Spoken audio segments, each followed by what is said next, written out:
ملک میں جو بھی ہو رہا ہے مجھے اس پر کوئی حیرانی نہیں اور نہ ہی میں پریشان ہوں۔ آپ کو شاید میری بات عجیب لگے کہ یہ بندہ بڑا بحث ہے جسے اس ملک کی پرواہ نہیں۔ پورا ملک ڈسٹرب ہے، ہر بندہ پریشان ہے اور یہ اپنی مستی میں ہے۔ وہی بات کہ آگ لگے بستی میں، ہم اپنی مستی میں۔ لندن سے دوست ہارون طاہر اکثر مجھ سے پوچھتے ہیں کہ بھائی جان 2007 میں آپ لندن چھوڑ آئے تھے، کبھی افسوس نہیں ہوا؟ میں کہتا ہوں کہ ایک سیکنڈ کے لیے بھی نہیں۔ باقی دوست بھی یہی سوال پوچھتے ہیں، اب زیادہ پوچھنے لگ گئے ہیں۔ میں انہیں بھی یہی جواب دیتا ہوں، میں پاکستان سے 15-20 دن سے زیادہ باہر نہیں رہ سکتا۔ جو سکون اور ملکیت کا احساس اس دھرتی پر ہوتا ہے وہ مجھے کہیں محسوس نہیں ہوا۔ جب لندن میں رپورٹنگ پڑھائی کے لیے گیا تھا تب بھی وہاں دل نہیں لگتا تھا۔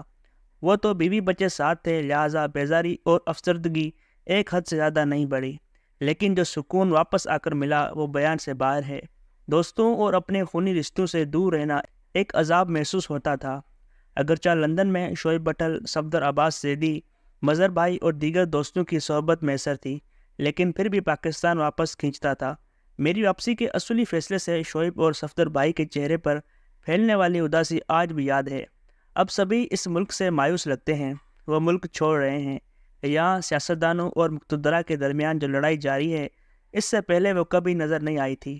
اوپر سے سوشل میڈیا کے اس دور میں اب لوگ اپنے ملک کا موازنہ دوسرے ملکوں سے کرنے لگے ہیں۔ انہیں لگتا ہے یا انہیں یہ باور کرا دیا گیا ہے کہ یہ ملک اب ڈوب رہا ہے، لہٰذا ہر بندہ پریشان ہے۔ میں نے ان لوگوں کو بھی پریشان دیکھا ہے جو ایک دن میں 1 کروڑ روپے کماتے ہیں۔ اسلام آباد میں ایک دوست نے اپنے فارم ہاؤس پر دوستوں کا کھانا رکھا ہوا تھا۔ میں وہاں پہنچا تو فارم ہاؤس کے باہر قیمتی گاڑیوں کی طویل قطار دیکھ کر حیران ہوا۔ فارم ہاؤس کے اندر داخل ہوا تو مہمانوں کی خاصی بڑی تعداد وہاں موجود تھی۔ کچھ دوستوں سے گپ شپ ہونے لگی تو سب نے ایک ہی سوال کیا کہ اس ملک کا کیا بنے گا۔ وہ سب پریشان لگ رہے تھے۔ جب میں امیر لوگوں کو پریشان دیکھتا ہوں تو مجھے قابل احترام کالم نگار ہارون رشید کا فقرہ یاد آتا کہ امیر بندے کو پیسوں کی ضرورت زیادہ ہوتی ہے، وہ ہر وقت ڈرتا رہتا ہے کہ پیسہ کم ہو گیا تو اس کا لائف اسٹائل متاثر ہوگا، لہٰذا وہ ہر لمحہ مزید پیسہ کمانے کے چکر میں رہتا ہے۔ میں ان کروڑپتی لوگوں کے چہرے پر پھیلی پریشانی دیکھ کر چپ رہا کہ باہر ایک ایک گاڑی 8-8 10-10 کروڑ روپے سے کم نہ تھی۔ بچے ان کے امریکہ اور لندن میں پڑھ رہے ہیں، اکثر کے پاس امریکہ، کینیڈا اور برطانیہ کی شہریت ہے۔ پاکستان میں بڑے بڑے گھر ہیں پھر بھی وہ غریب سے زیادہ پریشان ہیں۔ میں ایسے پریشان دوستوں کو ایک ہی بات کہتا ہوں کہ کیا ہمارے حالات یوکرین سے بھی خراب ہیں جہاں لاکھوں لوگ مارے گئے ہیں، پورا ملک تباہ ہو گیا ہے۔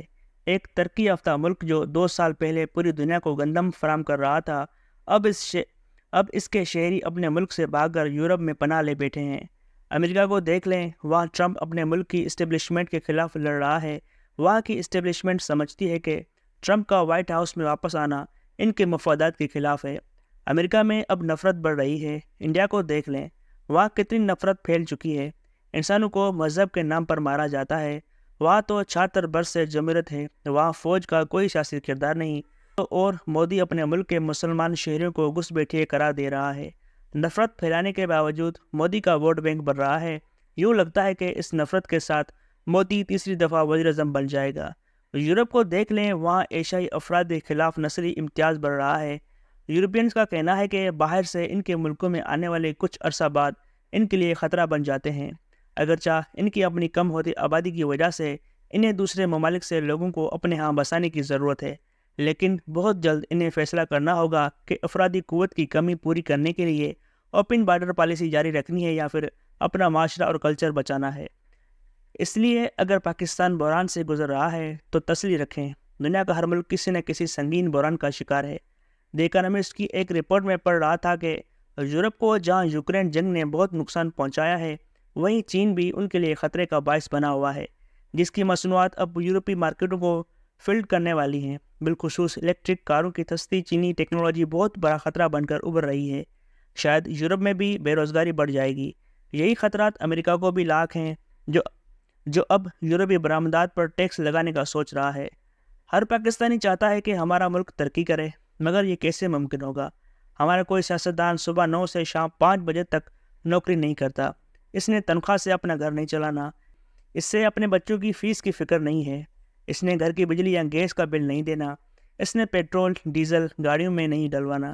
جب سیاستدان حکومت میں ہوتے ہیں تو ان کے یہ سب اخراجات عوام کے ٹیکس سے پورے ہوتے ہیں۔ اگر اپوزیشن میں آ جائیں تو پھر ان کے پاس بڑی بڑی پارٹیاں ہوتی ہیں جن کے وہ حکومت میں رہتے ہوئے کئی کام کر چکے ہوتے ہیں۔ وہ اربوں کے کام لے کر ان کو کروڑوں کا پارٹی فنڈ دے دیتے ہیں۔ پارٹی ٹکٹ بکتے رہتے ہیں۔ ان کا شغل سیاسی انتشار ہے جس پر انہیں ووٹ ملتا ہے۔ اب ہر پاکستانی سیاستدان اور حکمران بننا چاہتا ہے۔ سیاست نہ صرف کاروبار ہے بلکہ طاقت کا ہتھیار ہے۔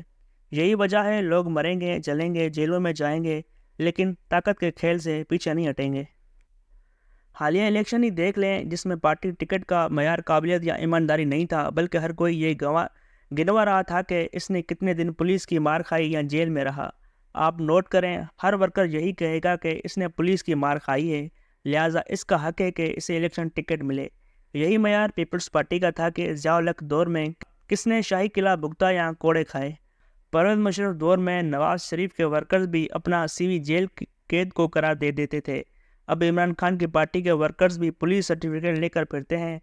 میں نے کبھی کسی امیدوار کو یہ کہتے نہیں سنا کہ اسے پارٹی ٹکٹ دیا جائے کیونکہ وہ پڑھا لکھا ہے، سمجھدار ہے اور وہ اپنی ذہانت سے ملک کی خدمت کر سکتا ہے، ملک کی خدمت کر سکتا ہے۔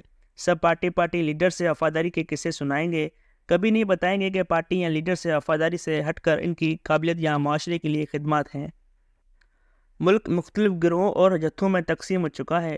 ہر گروہ نے اپنا الگ سردار چن رکھا ہے اور ان سیاسی سرداروں نے ایک دوسرے سے لڑائی میں عوام کو دیوار میں چن دیا ہے، کیونکہ یہی ان سب کا کاروبار ہے، یہی ان کی 5 تا 9 جاب ہے، اور یہی ان کا دھندا ہے۔ انشا جی یاد آئے کہ وحشی کو سکور سے کیا مطلب۔